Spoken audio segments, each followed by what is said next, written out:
Shooting the Moon, Francis O'Rourke Dowell. Chapter 1. The day after my brother left for Vietnam, me and Private Hollister played 37 hands of gin rummy, and I won 21. They were speedball games. The cards slapped down on the table fast and furious. My brother, TJ, was going to war, and I was fired up hotter than a volcano.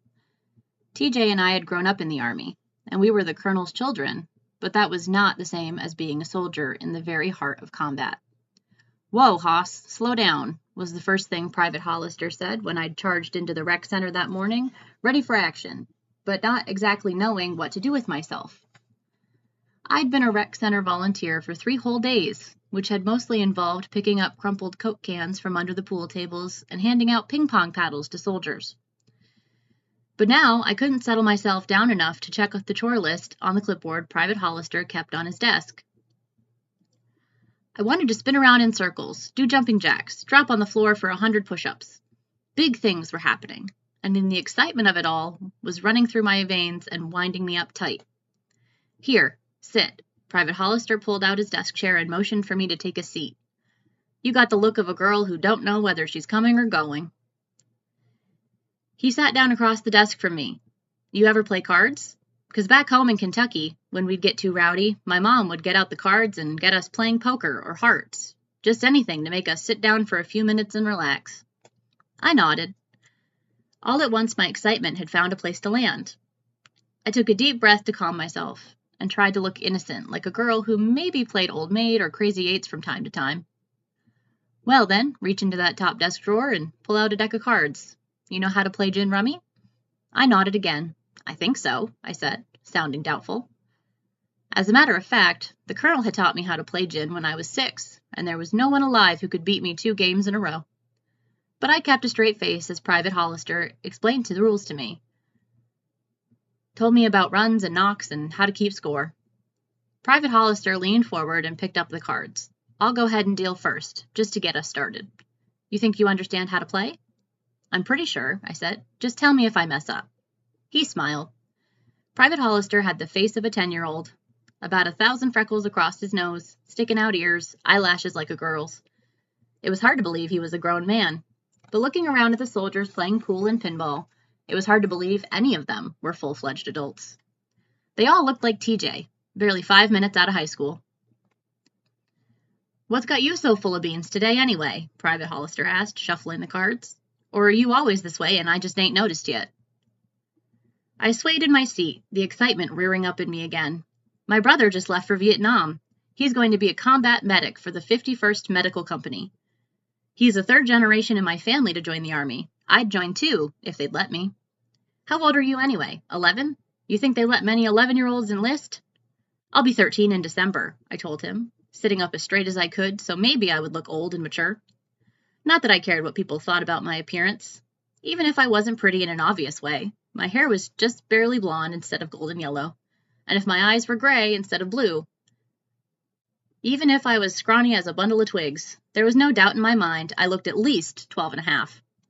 "In fact," I said to Private Hollister, "my mom's due date was in November. I only came later than they thought I would, so I'm closer to 13 than my birthday would have you believe." "Oh, well, you look 11. I got a sister back home in Kentucky who's 11, so that's how I know." Private Hollister began dealing. "You really a colonel's daughter?" "Yep." I didn't want to sound snobbish about it, but I didn't want to sound so friendly that he thought it was okay to mistake me for an 11-year-old. "Full bird?"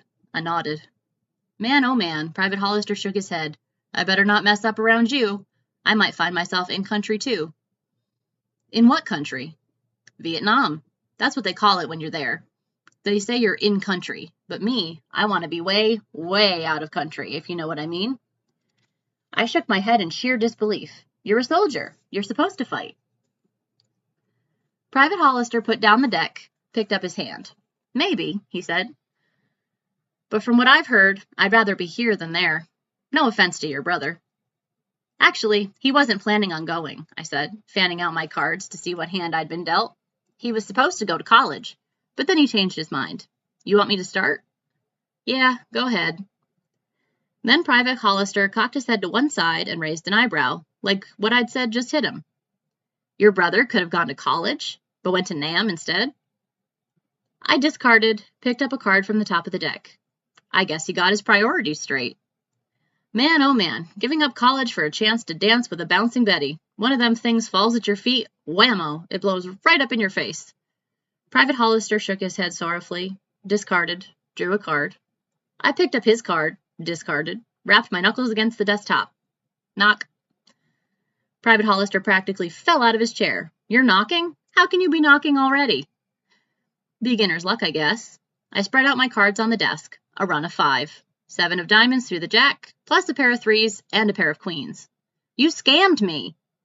I don't know what you're talking about. Just give me your cards and let me deal. Then it was one hand after another, cards slapping, knuckles knocking, and me staying ahead the whole way through. All right, Private Hollister said when game 37 was over. He looked at his watch. I think I've gotten you calmed down enough. You ready to do a little work? Combat ready, I told him. Private Hollister laughed. You're Army all the way, aren't you? I'm Army through and through, I told him. I mean it. If they'd let me go to Vietnam tomorrow, I'd go. I could be an ambulance driver or something like that. You even know how to drive a car? Of course I know how to drive a car, I lied. I've been driving since I was 8. We were stationed in Germany then, and in Germany they let anybody drive who can see over a steering wheel. Private Hollister stood up. Now I know you're lying. You got to be 18 to drive over there. That's a fact. I shrugged. Must be a new law. Well, you might want to go to Vietnam, and you might be happy about your brother going to Vietnam, Private Hollister said, walking to the supply closet, but I know your mom ain't happy about it. My mother is an Army mom, I said. I took the broom he handed me from the closet. She knows that wars have to be fought, and we need soldiers to fight them. What you're talking about is philosophy, Private Hollister said. I'm talking about feelings. Ain't no mother happy about her son going to war. She'll be happy when we win, I told him. Private Hollister looked skeptical. If you say so.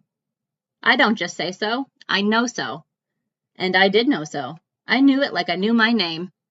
Jamie Dexter. I knew it like I knew my birthday, December 10th. I knew it like I knew the flag. 50 stars, 13 stripes, red, white, and blue, all in a piece of cloth worth going to war for. I was 6 months away from turning 13, and I thought I knew everything.